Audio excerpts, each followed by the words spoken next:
Il est l'un des plus pertinents éditorialistes de la vie politique américaine, maniant aussi bien l'anglais que le français. Il a travaillé pour le Wall Street Journal ou pour le Devoir de Montréal. Aujourd'hui, John Rick MacArthur est à la tête du prestigieux Harper's Magazine au moment où la campagne électorale américaine bascule franchement au-dessous de la ceinture. Sa vision de l'avenir est assez pessimiste. Il est critique à l'égard de Donald Trump, mais aussi d'Hillary Clinton. Et il livre aussi un bilan sans compromis sur la présidence Obama. Merci d'être avec nous en direct de New York, John Rick MacArthur. Vous êtes donc éditorialiste, vous êtes à la tête, vous êtes directeur du Harper's Magazine, vous êtes l'auteur du livre L'illusion Obama, c'est publié aux éditions des Arènes. Alors on le disait dans l'actualité, John, le troisième et dernier débat entre Hillary Clinton et Donald Trump, c'est tout à l'heure à Las Vegas, c'est ce soir. Vu du monde francophone, on a le sentiment que le débat politique américain n'est jamais tombé aussi bas. Est-ce que c'est votre sentiment ? Ben non, historiquement, il y a eu des débats vraiment de très basse gamme au 19e siècle où les gens s'accusaient de faire des choses incroyables. Mais pour le 20e siècle, c'est assez violent, le débat et les insultes qui sont échangées entre Clinton et Trump. Parce que vous voyez, vous avez affaire avec un genre de voyou milliardaire qui se pense hors des normes et des restreints ordinaires, alors que Hillary Clinton, c'est une politicienne très conventionnelle, pas très habile finalement, mais conventionnelle. Et elle pèse vraiment, elle se met sur un plateau de conventionnalité pour battre contre un fou, un genre de fou. Et alors, c'est pas ordinaire. Alors que dans d'autres campagnes électorales, il y a eu des insultes échangées, bien sûr, mais c'était sur un plateau, sur un niveau plus égal. Alors, dès le début de l'ascension de Donald Trump, certaines voix ont parlé d'une bulle médiatique. Est-ce que cette bulle médiatique est en train de se dégonfler ? Oh, ça, c'est nettement. Il y a les pro-Trump, les partisans de Trump qui vont tenir jusqu'au bout, qui vont voter Trump. Mais c'est gagné ou c'est perdu pour Trump. C'est fini pour lui. Le problème reste que Hillary Clinton est tellement impopulaire on parle aujourd'hui du taux de désapprobation, pas le taux de soutien dans les sondages. Et le taux de désapprobation pour Hillary Clinton est très élevé parce qu'on la traite de menteuse, de candidate entièrement tactique. Et en plus, la poupée un peu de son mari, qu'on a affaire avec un genre d'héritière de l'administration Clinton des années 90, comme si elle n'avait pas de bilan à part de son mari. Et c'est un peu vrai. C'est un peu vrai, finalement. John Rick MacArthur, pardonnez-moi de vous couper, oui, John Rick MacArthur, on va parler d'Hillary Clinton, mais juste, bulle médiatique ou pas, battu ou pas, Donald Trump, on ne le sait pas encore. Comment expliquez-vous l'ascension de cet homme qui est décrit par les uns comme populiste, par d'autres comme ouvertement raciste, comme dangereux, à la tête éventuellement de la plus grande puissance du monde? Qu'est-ce qui a fait que cet homme est monté aussi vite aux États-Unis? Ben, ce serait facile de dire que c'est uniquement le candidat du ressentiment des petites gens, des petits blancs de l'Amérique. Mais en fin de compte, il y a des raisons pour cette colère contre le système, contre les Clinton, les Bush, contre tous les partis politiques et les politiciens ordinaires.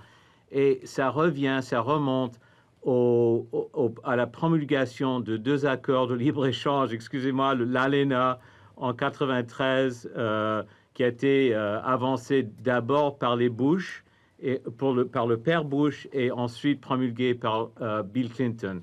Et encore en 2000, l'accord avec la Chine qui nous a mené à une genre de dépression industrielle. Il y a une délocalisation incroyable dans des États comme l'Ohio, comme l'État de New York, qui n'est pas la ville de New York, dans l'Illinois, dans beaucoup d'États, la Pennsylvanie, où il y avait beaucoup d'emplois industriels, et aujourd'hui, il y a très peu.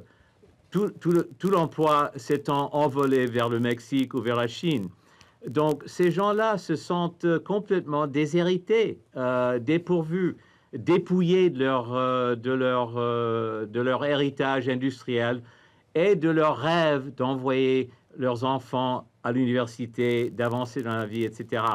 Ces gens-là se sentent trahis par les deux partis. Oui, mais Donc, John Rick ils MacArthur, sont si on vous tellement en suit et colère. si on vous lit Oui, oui. au Harper's Magazine, on Oui. se dit que cela risque d'être aussi très déçu si Hillary Clinton l'emporte. Pour une bonne et simple raison, vous dites que si elle gagne, elle va gouverner à droite. Pourquoi? Elle va justement, elle va gouverner avec beaucoup d'appui des républicains dégoûtés par Trump. La victoire de Hillary Clinton sera due non seulement au dégoût, à la rancune anti-Trump qu'on trouve chez les féministes, chez les femmes en général, mais chez les démocrates de souche, mais aussi chez les républicains. Alors, ça va permettre à Hillary Clinton de gouverner centre-droite à droite avec beaucoup d'aide du président de la Chambre des représentants, Paul Ryan, qui est très à droite. Et ils vont faire ils seront vraiment des alliés. Et aujourd'hui, on voit que Ryan a complètement relâché Trump. Il essaie maintenant de conserver sa majorité dans la Chambre, au Sénat, etc. Mais c'est perdu pour Trump.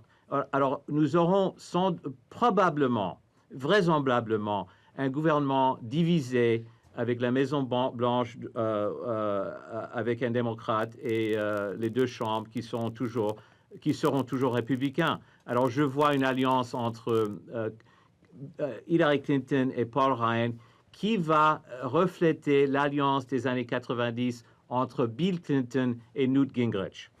S'il y a quelque chose que l'on occulte dans cette présidentielle, c'est bel et bien le bilan de Barack Obama. Vous avez écrit l'illusion Obama, justement. Quel regard portez-vous sur le bilan du démocrate? Ils ont encore, c'est une des raisons pour la montée de Trump. Il y a une déception énorme chez les ouvriers, chez les petites gens. Mais avant, il y avait un choix entre Hillary Clinton et Bernie Sanders. Donc, beaucoup de cette colère s'est mis du côté de Bernie Sanders. Et aujourd'hui, ces gens-là sont tentés de voter ont la tentation de voter pour des candidats marginaux comme Jill Stein, la candidate verte. Ils ne vont pas quand même voter pour Trump, mais ils sont eux aussi tellement déçus par Barack Obama du côté réforme des finances, des banques, du côté assurance santé, parce que finalement, l'Obamacare, c'est à peu près le tiers de ce qu'on a besoin en Amérique pour aider les pauvres.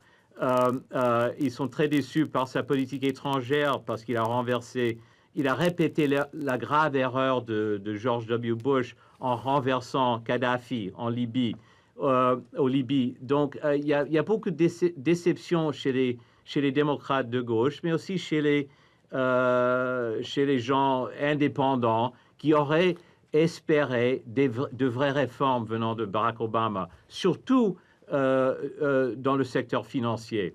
Le secteur financier, vous expliquez aussi, vous l'avez dit, que l'Obamacare n'est pas cette réforme qui est souvent présentée en Europe, qu'elle a obligé beaucoup à prendre une assurance très coûteuse. Mais pour autant, John Rick MacArthur, la cote de popularité de Barack Obama reste très élevée. Beaucoup de présidents dans le monde aimeraient avoir une telle cote de popularité. C'est le premier président noir des États-Unis et il y a un paradoxe, c'est que la question raciale n'a jamais été aussi sensible, on va dire, ces 10-15 dernières années. Comment l'expliquez-vous?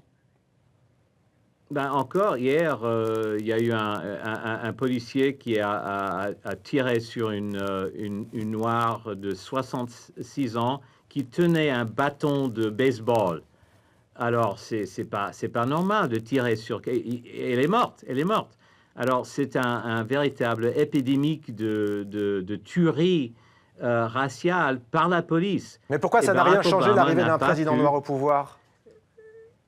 Je ne sais, je peux pas vous expliquer pourquoi les Noirs continuent à soutenir le Parti démocrate, à appuyer le Parti démocrate, alors que les démocrates n'arrêtent pas de de retirer leurs bénéfices social. C'est ça notamment ce qu'a fait Bill Clinton dans les années 90 avec sa réforme du welfare.